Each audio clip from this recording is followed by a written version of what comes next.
the big bad wolf, I think. The dogs that you're talking about. They're terrifying. You're right about everything. And I love dogs.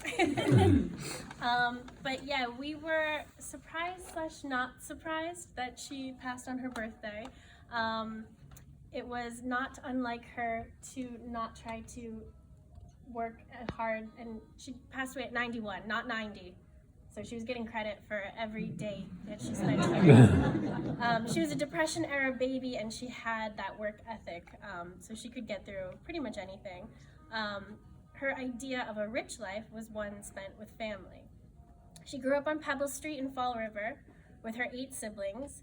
They enjoyed playing outside in the day around the cherry trees and gathering around the radio at night to listen to popular radio programs of the time, like The Shadow, a voice-acted show about a vigilante who used hypnosis and telepathy to foil the schemes of mad scientists and other modern-day pirates. We just loved having the time to speak with her grandmother and ask her all the stories about her childhood. And she told me that she was, even though she was one of 8, she was kind of the middle child. She was in between her 2 sisters, Rita and Arlene, and quite literally in the middle. They shared a bed. Rita was kind of the more dominant sister. She'd be trying to fight with her sister Arlene, but my grandma would get the punches in the middle. They didn't have a ton growing up. I remember, like, taking into context, she told me her mom was trying to give her father, who worked in the factories, like a good hearty meal, make him a pork chop, but her dad would let all the kids like take a bite off the bone, and she was like, saying that was just the best, and she just really made us appreciate those little things too. Or the time her mom sent her off to the bakery to get bread, and she had, one big responsibility to bring the bread home, but she was a snacker, so she just thought she could get away with taking one little piece of bread, but she would come home with a shell of a baguette and then receive her punishment and have to walk back off to the bakery. Eventually, she went to Durfee High School in Fall River. She grew up across the street from her elementary school. But when she went to high school, they had to take multiple city buses to get there. And she was inevitably always late, which landed her in detention. And as fate would have it, that's when she first noticed our grandpa in detention. He was there for always being the classic Simmons class clown. And he later asked her out on a date at a bus stop. They did not start dating until after she finished nursing school, when all her friends were marrying.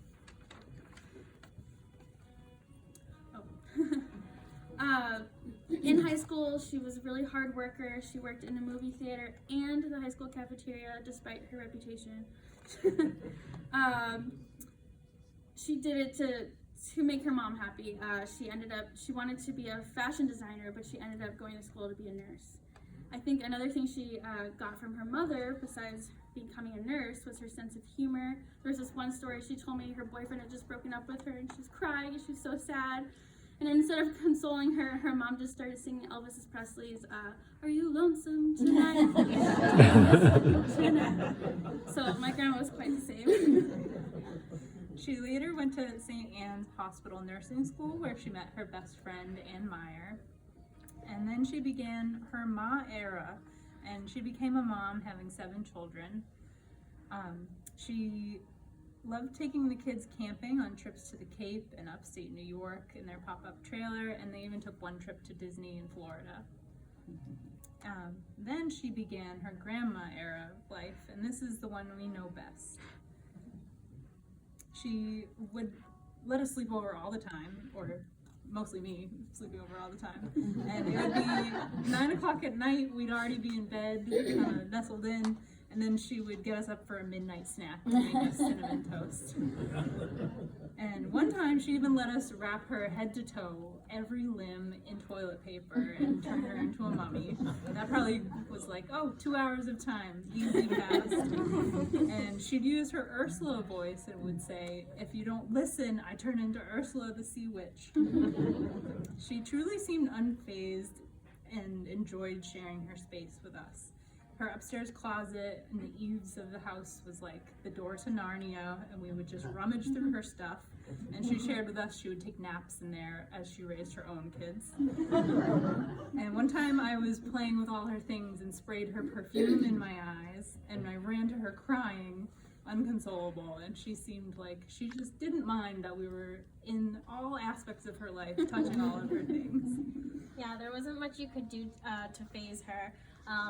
At 11 o'clock on these sleepovers, she would go to her job at the VA hospital that she worked at until she was 82 years old. She'd work there the midnight shift. She'd come home at 8 a.m., maybe nap a couple hours, and then open up her house again to everyone. Yeah. Anyone was welcome in her home. Yes, it's true. Her doors were always open. You could stay for a day, or you could couch surf for a month. Uncle Brian's kids would stay all summer long for a season, or Sarah and Rachel were staying there for 15 years or so. You were saying she would work all night and then she would still come home and she'd make me and Rachel breakfast. You should tell this part. Oh, okay. Well, I mean, there's multiple. Which neighborhood boy did she not take in? Matt Copeland in 4th grade would come over for breakfast, or Dan McCarthy, who was in the Linquist house when we were in high schoolers. He was a middle schooler, and the boys would be over before Sarah and I would drag ourselves out of bed, and there'd be some neighborhood boy that Grandma had to feed. I came downstairs and I was frizzy hair and an oversized Pooh Bear t-shirt. There was a boy on my couch. I was like, what are you doing here? It's just Matthew. Your grandma said I could come over whenever I want. Like, your house is like my house.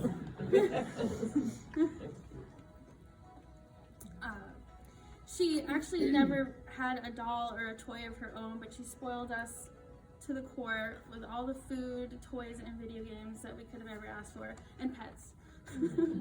Yes, and we've mentioned the season-long summer sleepovers with all the cousins.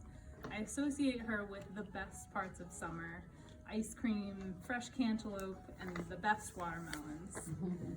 She helped organize family reunions in her backyard and churned out burgers and hot dogs on the grill for all of us.